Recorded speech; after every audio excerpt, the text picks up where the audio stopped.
Ever stop to think how much those little impulse buys on your phone are adding up to, and how many subscription payments are sneaking out of your bank account every single month? Before I started using Rocket Money, let me tell you, I had no idea. But the first time I logged in, I saved $435. I couldn't believe it. Rocket Money is a personal finance app that helps you find and cancel your unwanted subscriptions, monitors your spending, and helps lower your bills so you can grow your savings. I just love the dashboard. It shows everything in one place, even the subscriptions you forgot you signed up for. And if there's something you don't need, Rocket Money helps you cancel it. Plus, it alerts you if a bill increases or if something unusual pops up in your account. It's basically like having a personal assistant for your money. Cancel your unwanted subscriptions and reach your financial goals faster with Rocket Money.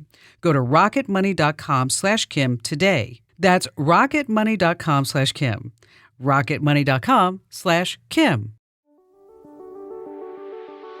Hey, this is the third hour of the Kim Komando Show. So glad that you're here with us. Sit back and enjoy. So you have to picture this. I was all excited. I have my brand new orange iPhone 17 Pro Max. Fancy. With my new AirPods 3. So I'm sitting there like, okay, this is going to be fabulous. You know why? Because I had an experiment I wanted to try. Well, you know me. What are you doing? Yeah. I had to go get my nails done.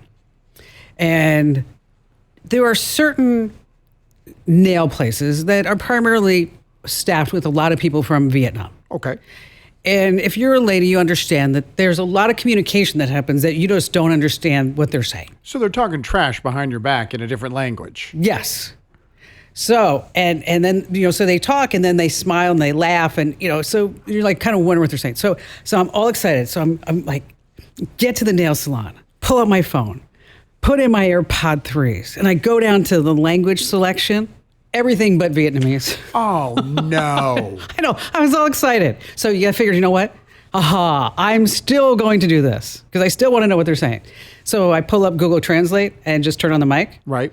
And what I found is that they were saying like, oh, she no good. She no good. She bad customer. Why are you bad? No. They pointed at me and said, you lucky. She good tipper. She good tipper. Oh, they were talking trash about other people. Exactly. So then I started laughing, and the gal who does my nails, her name's Amy. And I said, yeah, I am a good tipper. And she turned all red. Of course. You weren't supposed to know her their secrets. You could say I nailed it. Whoa, yes. And on that happy note, welcome, ladies and gentlemen, to the largest, the best, the award-winning show about all things digital. It's called The Kim Komando Show because, after all, I'm your digital goddess, Kim Komando, here with you once again. And joining me is Andrew Babinski, my co-host and also the co-host on the morning show in Phoenix, Arizona on 99.9 FM. Kim? Now, here's the deal. You can find us on over 425 top stations across the United States. Just a reminder, you can also get us in your favorite radio app or wherever you get your podcast. Just search for Komando with a K. And if you're more of a visual type of learner or you want to be entertained that way on YouTube, go to youtube.com/Kim Komando, where they should also what? Subscribe, comment, like, share. That's all we ask. It's just a little bit of effort. That's all. We're not asking for money. I will take money. Yes. But we're not asking for money. Just subscribe. And anytime we go live, we post a new video, you'll get that little blue bell notification. It'll let you know you never have to worry about it. Exactly. Ding, you're going to love that. And a special hello goes out to all of our listeners in the Army, the Navy, the Air Force, the Marine Corps, the Coast Guard, and the Space Force in 175 different countries who are joining us on the American Forces Network Radio. Okay, so we're going to be doing things a little bit differently here today on the show. Because in the current newsletter this past week I wrote about AI jobs that are making $200,000 a year. And I literally got thousands of replies. I mean, thousands answered. It was crazy. I mean, everybody was worried about AI taking their job. How do I bring it in on the workplace? How can I make money on the side? There are all these different surveys out there. Some say that AI is going to create jobs. Other surveys say that AI is going to be taking all these jobs. So you've got titles like prompt engineers, AI trainers, machine learning engineers, AI product managers, generative AI consultants, and maybe building automations, training teams. And so, Andrew, I decided that since you're not an expert in AI. What? I know. It's a shocker. I'm not? well, you're using Sora now, I gotta get new business cards. that I decided to go to the place where I knew I could find the experts. And Maddie hunted down Dr. Ross Maciejewski. Thank you so much. I'm a professor of computer science at Arizona State University, and I also serve as the director for the School of Computing and Augmented Intelligence. We have over 130 faculty, 11,000 students. We're a top 25 program according to US News and World Report for artificial intelligence. So we have a ton of expertise in this topic. And so when did ASU actually start getting into AI? So for decades, ASU has been hiring top-tier computer scientists, with many of them focused on artificial intelligence. In fact, the former president of AAAI, which is the Professional Society for Artificial Intelligence Research, is a professor at Arizona State in computer science. Nice. And then I know through a friend of a friend of a friend, one of those type of situations, that he was a former vice president of a huge fashion label. And now ASU, he was trying to explain to me that ASU did some type of deal with OpenAI. That's right. ASU set up a partnership with OpenAI to provide access for faculty and students to license for ChatGPT to help them augment their teaching, augment their learning, providing lots of different exciting opportunities. Well, I have to tell you, I've been in this industry for so long. I've never seen a movement like artificial intelligence. I mean, we all saw the iPhone, and we remember when you first saw the iPhone, you're like, wow, this is going to change the world. This is nothing like that. No, it's an extremely exciting time. And I think our school is really positioned well for thinking about this with that terminology of augmented intelligence. So we're really wanting to think about how these types of jobs can be augmented by artificial intelligence, as opposed to we have jobs that are going to be automated away by artificial intelligence. And where's that interesting sweet spot of where new jobs are going to be created and what skills do people need? We need to talk about that, because we all see the surveys and the research. And it's like one day AI is going to destroy the economy. The next day, AI is going to save the economy. What are we really talking about when it comes to jobs? So there's been a lot of different research articles focusing on this, looking at economic growth across different sectors, papers from Stanford, Princeton, Yale talking about this. And what we're seeing is maybe some softness growing in entry-level positions where things can be automated, but in those positions where you're augmenting your workflow, a lot of job growth potential there. And so what kind of titles are we talking? What kind of So I think your newsletter hit some really important ones with prompt engineer, machine learning engineer. But those jobs tend to be people that have studied computer science, are working on building artificial intelligence applications, really fine-tuning these deep learning models, for lack of better words, and building that software infrastructure.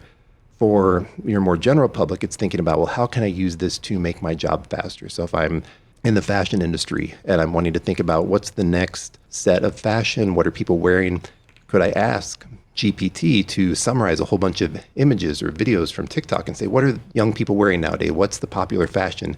Give me a list, be able to compare these in a more quicker manner than I could have done by watching these all myself. See, now that's fascinating to me. And analyze all the videos on TikTok and tell me what exactly is trending. And how do you use AI, Andrew? Well, I use it daily for anything of making a grocery list, finding a recipe, and then I use it in my work life, personal life. I love the image creation and the movie creation that can come from artificial intelligence. I couldn't even begin to explain to you how that even works. It's literally like real magic. But I was wondering, with a school full of kids learning about AI, how much of them use AI to do all of their homework? To 150%, 200% of them? That's a great question. And so in many of our classes, we try to encourage that teaming with AI to help them in that learning aspect. Especially in our school, we're doing a lot of software engineering training. And part of that job is going to be utilizing artificial intelligence to help you write code faster. I think what's interesting there is let's say you join Google and you're presented with this giant repository of hundreds of thousands of millions of lines of code. Where do you start? You have all this documentation. Now AI can help you with that documentation. You say, I want to add this type of function to do this thing. And the documentation can be summarized and point you to where you need to go, as opposed to you having to read hundreds and hundreds of thousands of lines. See, I always have told people that when I got my CIS degree from ASU, we were programming and it was awful. Okay. That was not my forte. I decided in my future. But I've always told people that it taught me how to think more than anything. Like if A and B happens, it's like if then or else statements. I couldn't program today because I've been so far away from it. As you're talking about giving software engineering degrees and doing this type of curriculum, how much of that is going to be really relevant when they get into the workplace 2 years from now, 3 years? Because this AI is moving at an exponential pace. I mean, every day it seems like it's getting a little bit better and almost in scary ways. I loved what you just said about universities teaching you how to think critically and logically. And I think that's what an engineering degree, a university degree does across many disciplines: English, history, philosophy, computer science. We want you to think logically about a problem. How do you break it down into steps? And this is what you wind up using ChatGPT for as well, too. Ask it a question, break these things down into steps, and try to get an appropriate response that you can put together into a meaningful output.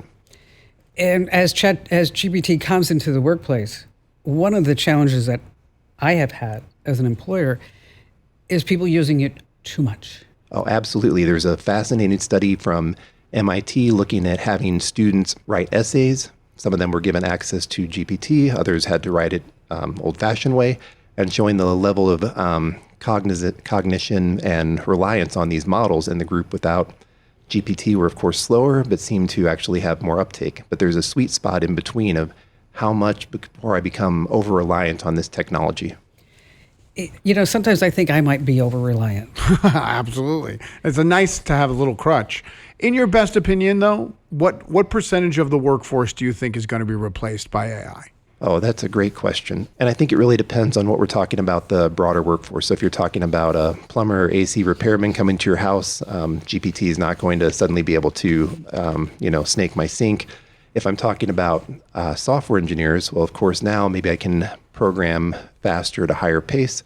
But again, I can now take my time and focus and augment my strengths on quality assurance, testing, and these sorts of things. So really, it's at this intersection of augmentation. So I don't necessarily think that workforce will be replaced. It may be that we're going to need less people for certain jobs, and new jobs are going to show up in the interim. So what you're saying is I need to learn how to use a plunger. I got it. Okay. Well, we're going to take a quick break to let you know where we're going. Like, wait, what's going on? You stay here. We're all going to stay here, though. We're going to take a quick break, pay some bills around here. And when we come back, we're going to start taking some phone calls from people who responded to my article about AI and have questions that I know that we're going to be able to help hit that person out and a whole bunch more here on the Kim Komando Show. If you own a home, listen up. This is scary. The FBI is warning about a crime on the rise: home title theft. And it doesn't happen the way you might think. No break-ins, no stolen keys, just a forged signature on a single piece of paper filed with the county. In minutes, criminals can transfer the title out of your name, then use your ownership to drain your equity or even sell your home. The worst part, most people don't know what's happening until they get collection or foreclosure notices in the mail. That's why I trust Home Title Lock. When you visit HometitleLock.com/Kim, you'll get a free title history report and a 14-day free trial of their $1 million triple lock protection, including 24/7 monitoring of your home's title, urgent alerts to changes, and if fraud does happen. Their U.S.-based restoration team will work to restore your title, covering costs up to $1 million. Don't wait. Protect your home and equity today. Get your free 14-day trial at HometitleLock.com/Kim. That's HometitleLock.com/Kim. All right, if you're just joining us here in studio, it's a little bit different. We have Dr. Ross Maciejewski here from Arizona State University, department head, list of qualifications that goes on and on and on and on and on. And thank you so much for coming down to the studio. So we're going to take some phone calls from people who had questions for me about where to take their next jump in AI. And let's start with Brandon in Atlanta, Georgia. Hi, Brandon. Hey, Ken, how you doing? Appreciate it. Thank you very much for taking my call. You betcha. So tell us your history and tell us what you're looking to do.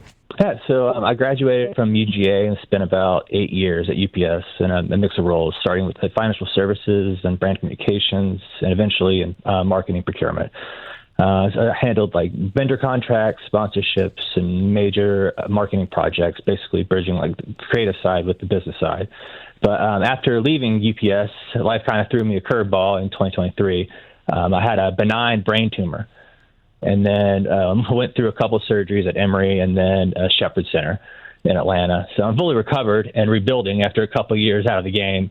So I'm learning about new tools and exploring like how AI is changing the kind of work I used to do. So my question to you is, what's the smartest way someone like me can pivot into these new AI related roles like prompt engineering, AI training, or consulting without a technical degree? Without a technical degree, some of those jobs like prompt engineering may be difficult, but hearing your background about marketing, I think you have a real opportunity to think about, how do I take the skills I was doing in marketing and try using some of these AI techniques to make it faster. So before you might have relied on an entire team to build out a marketing presentation. Now with these AI tools, you can think about these as your assistants that are helping you build out this presentation without needing an entire team. And so being able to demonstrate that, look, I can do all of these things by myself, and being able to pivot there and show now I have these strengths in these different tools should make you a very valuable person, I think, in that sort of area. And you already have the correct background for that. So now it's really thinking about, how can I make myself faster, do the things I used to do with an entire team, but now using that team in terms of AI assistance. Yeah, absolutely. Yeah, right now I'm using ChatGPT and also Claude kind of for different things. And I kind of use them in concert, along with using Copilot or whatever is out there. But my goal is like really to help companies use AI to use it better in procurement or like content ops, consulting or in-house without needing to code. That's my goal. How does Brandon get that skill set? So a lot of places like UGA and Georgia Tech, since we were talking about Georgia, have micro-certificates now in things for artificial intelligence, thinking about how we can upskill people to learn some of these basic technologies and to develop a portfolio in these topics as well, too. Does that sound interesting, Brandon? Yes, I'd absolutely love to learn more about that. Well, you know what? This is amazing. Brandon, you need to go look at this. You need to go research that. Go figure out how to get those micro-certificates. Well, yes, absolutely. And I'd be remiss if I didn't point out ASU Online has a lot of micro-certificates in these things, too. Yeah, don't bite the hand that feeds you there, Doc. Yeah.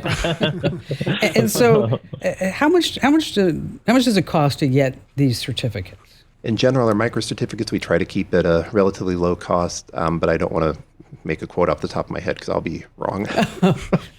Is it $1 million? No. And I'm sure it's affordable, and you're investing in your future. Yes. And you're investing in your family's future too, so that this way you're able to provide for them. Brandon, once again, thank you for your call. When we come right back, we're going to take more of your phone calls here on the Kim Komando Show. This episode is brought to you by Indeed. When your computer breaks, you don't wait for it to magically start working again. You fix the problem. So why wait to hire the people your company desperately needs? Use Indeed's sponsored jobs to hire top talent fast. And even better, you only pay for results. There's no need to wait. Speed up your hiring with a $75 sponsored job credit at Indeed.com/podcast. Terms and conditions apply.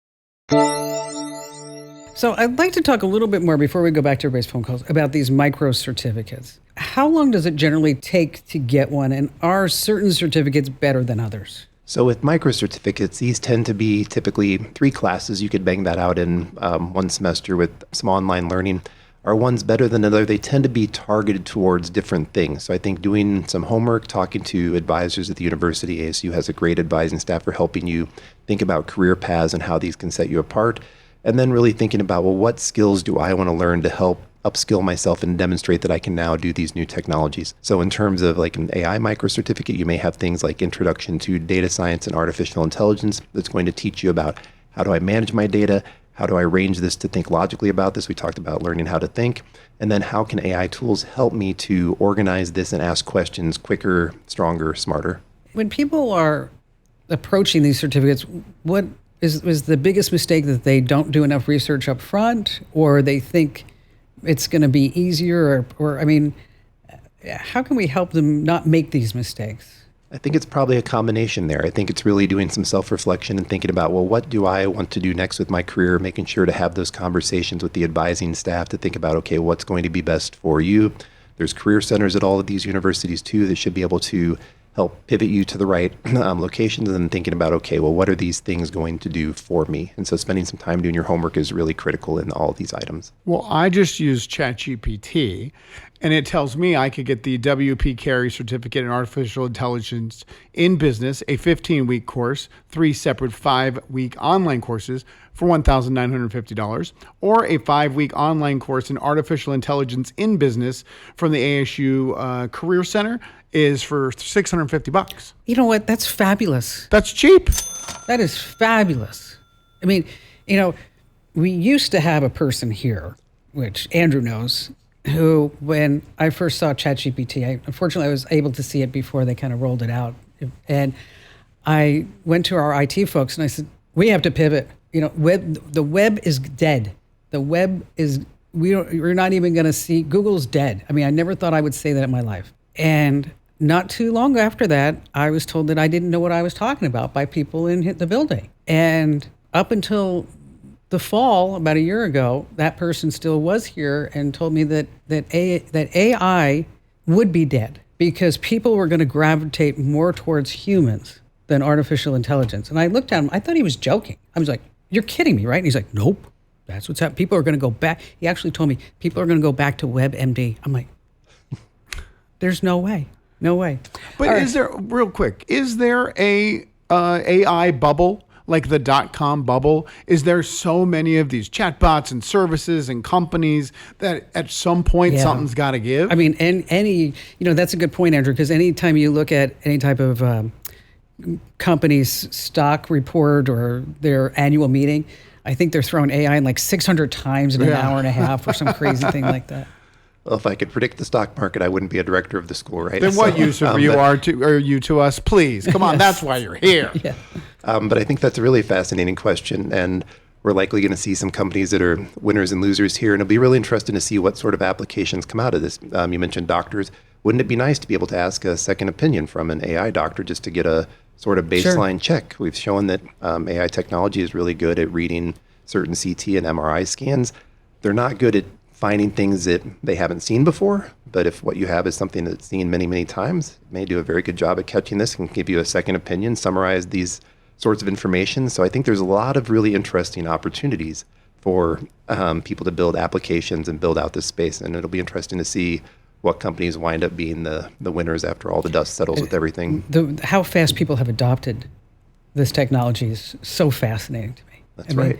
It doesn't matter how old you are, how young you are. I mean, it's all across the board. I don't Google search anymore. It's already become second nature that I go to a different place to get my information. For sure. Let's see. We have Debbie in Dallas, Texas. Hi there, Debbie. I'm sure you get a lot of jokes about that. Yes, I do. Unfortunately. How are y'all doing today? Thank you for having me. So tell us about you. Well, I'm a person who is artistic and analytical, and I guess my main question after reading your article that my husband told me I had to, by the way, he is a big fan. He said one thing you've got to say is he loves your jokes. Thank you. Thank you. But you know what? I've been using, yes. I after we get done, I'm going to put you on hold, and we're going to send your husband, and you, if you want, I can send it to you, and you can give it to him as a surprise. I'll send you like a swag bag with the hat and a photo and everything. Oh, he would love it, love it, love it, love it. Perfect. Almost every morning, that's how we start out, is he's read your email, and we discuss some part of it at least. Oh, good. This is bribery just to get people to continue to like your awful jokes. It works. I won't stand for this. Oops, a little strong, huh? No, really, though, seriously, it comes from recently my having to use AI in a very intensive manner that I was unexpected to do, from going from art stuff, using it for ideas for photographing or painting, etc. But then I've been using it the last several months for a huge identity theft issue. And so I've gotten to know how it works. But my question, or somewhat know how it works.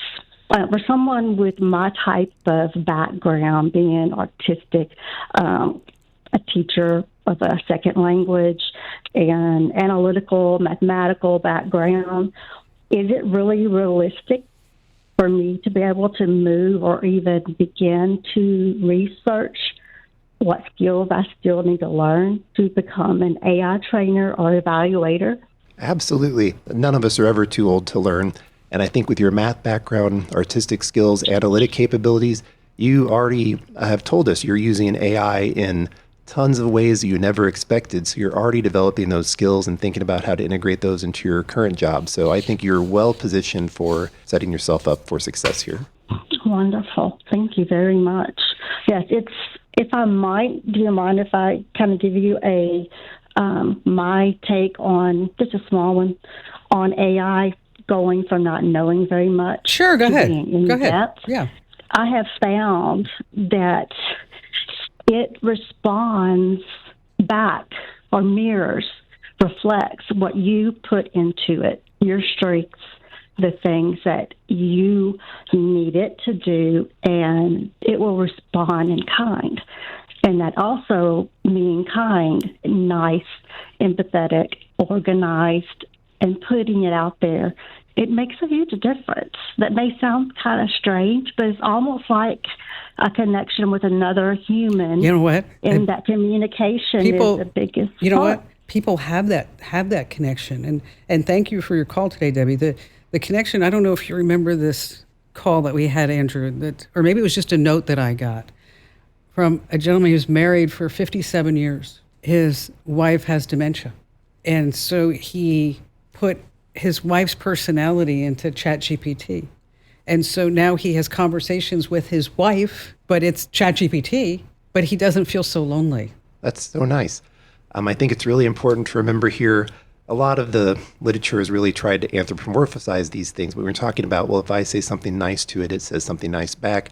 This is a probabilistic model. So if you think about all the things you're trained on, if I say something nice to Kim, is she likely to yell at me back or likely to say something nice back? So in that manner, that is how it essentially is working. It's using all these things it's learned over time to try to guess what it should say next.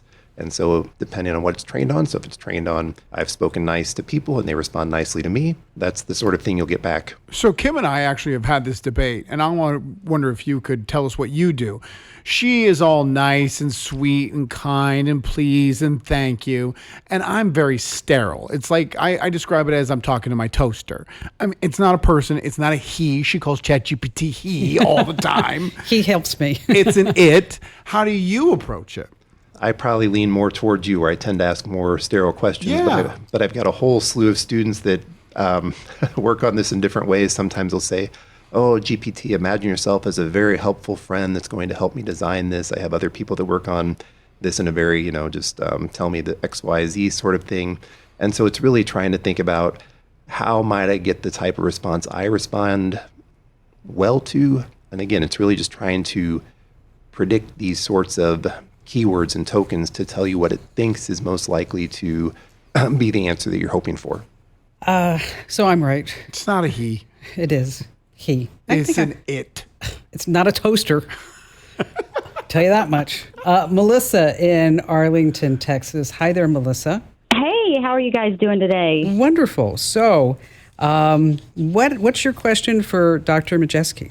Well, it seems to be AI is the talk of the town, apparently. Yes. Looking through the current that Kim provides via email every day, it seems like I get something, but this one in particular caught my attention, and I'm reading through this and kind of figuring out how I could fit into this sector. And again, I too came across the AI trainer or the evaluator, and I thought, well, okay, this could be good. I'm looking for a part-time, full-time, but remote is my most important part. Well, what's your background, Melissa? My background, I am in the travel business, and have been for the last 26 plus years.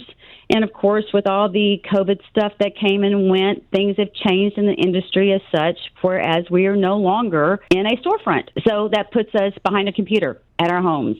And so for me to to be able to keep doing what I'm doing where I'm doing it.